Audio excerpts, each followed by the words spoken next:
सतीश डोंगरे ने पूछा है, वास्तविक दान क्या है?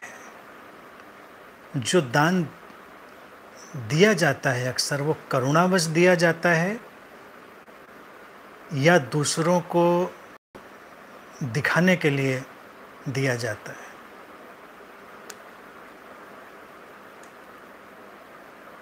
ये जो प्रश्न पूछा है वो इसलिए क्योंकि ऐसा चलन अक्सर दिखाई देता है। कोई समस्या हो, संकट हो, दान करते हुए लोगों को फ़ोटो खिंचाने का बहुत शौक़ होता है। सहायता करते हुए फ़ोटो खिंचाना, वीडियो बनाना यही शौक़ होता है। कई लोग तो इसीलिए करने भी लगते हैं, सहायता और दान और सर्विस की फ़ोटो और वीडियो बने, उसको अपलोड करें, दान दें और उसकी घोषणा करें। ये बहुत लोगों का शौक़ होता है।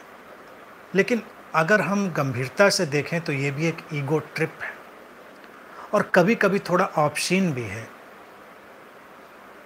अमर्यादित है कि आप दिखावा करें अपनी सहायता और अपने देने का। आप चुपचाप जो कर सकते हैं मानवता के लिए, मनुष्यता के लिए वो करें। जिसको देखना है वो देख लेगा, जिसको नहीं देखना है वो नहीं देखेगा। तुमको क्रेडिट देगा या क्रेडिट नहीं देगा इससे कोई फ़र्क नहीं पड़ता। पहले एक मुहावरा चलता था, नेकी कर और दरिया में डाल। आजकल ये मुहावरा रिप्लेस हो गया है, नेकी कर और सोशल मीडिया पे डाल। मुहावरा रिप्लेस हो गया। दान हमारे अंदर की एक अवस्था है, देने की भावदशा है। और जैसा पूछा है करुणावश नहीं, करुणा होती है तो दान घटता है। दान से रुक नहीं सकता व्यक्ति, वो उसका स्वभाव बन जाता है, सहज स्वभाव बन जाता है। जैसे दिया जलता है तो रोशनी वो देता नहीं है, रोशनी घटती है। इसी तरह से जो व्यक्ति करुणा से भरता है उसके माध्यम से दूसरों की सहायता होती है। सहायता के अनेक रूप हो सकते हैं, सहायता के अनेक ढंग हो सकते हैं। कोई ज़रूरी नहीं सहायता का एक ही पैमाना हो। देखिए, भौतिक सहायता वो भी महत्वपूर्ण है। जब भोजन की ज़रूरत हो तो उसकी सहायता वो महत्वपूर्ण है। जब धन की ज़रूरत हो तो उसकी सहायता की जाए वो भी महत्वपूर्ण है।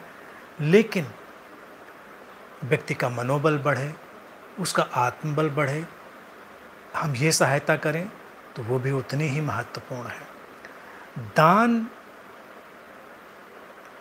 अगर हम उसको ठीक ठीक समझें तो वो ऐसे ही है जैसे हमारी सांसों का चलना। सांस जब हम बाहर छोड़ते हैं तो उसको हम दान नहीं कहते हैं। सांस जब हम भीतर लेते हैं तो उसको लेना भी नहीं कहते हैं। वो एक ही प्रक्रिया है, लेना और देना। यहाँ पर लेने और देने से ही जीवन चलता है। जीवन के प्रति जब हम पूरी तरह संवेदनशील होते हैं तो प्रत्युत्तर हमारे भीतर से सहज उठता है। ऐसे प्रत्युत्तर तभी उठते हैं जब व्यक्ति का हृदय करुणा से भर गया होता है।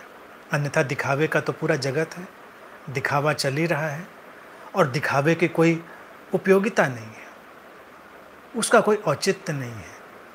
कई बार बहुत से ऐसे लोग समाज में, तुम भी जानते हो, होते हैं जो बड़ी सहायता करते हैं लेकिन कभी भी उसका गुणगान नहीं करते और किसी को किसी से पूछने का हक भी नहीं है कि कौन क्या कर रहा है।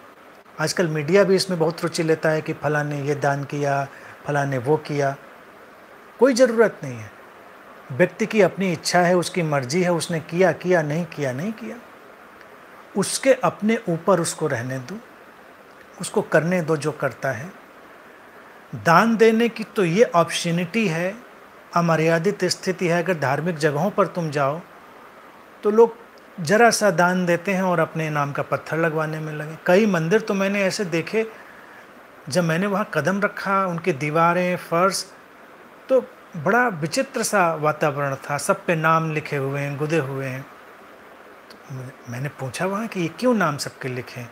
तो पता चला मंदिर बनाने के लिए इन्होंने ये पत्थर दान किया था या इन्होंने इतना पैसा दान किया था तो उनका नाम लिख दिया गया। नाम लिखवाने की, नाम को अंकित करवाने की ये चाह इतनी क्यों है? यहाँ जब सब कुछ रेत पर लिखा हुआ है, यहाँ सब कुछ पानी पर खिंची लकीर की तरह है, सब बह जाना है, तो ये आकांक्षा क्यों? एक आध्यात्मिक व्यक्ति, एक ध्यानी व्यक्ति इस तरह की आकांक्षाओं से मुक्त होता है। मुक्त होता है इसीलिए वो आध्यात्मिक होता है। और ऐसे व्यक्ति से जो दान है वो ऐसे ही घटता है जैसे दिए से रोशनी। उसके होने से जगत लाभान्वित होता है। करुणापूर्ण स्थिति यही है जब तुम्हारे होने से जगत प्रकाशित होने लगे, लाभान्वित होने लगे। और एक बार जब तुम्हारे अंतरतम में वो अवस्था आ जाती है तो हर स्तर पे तुमसे वो घटता है। ऐसा ही दान अपेक्षित है। बाकी दिखावा वो भी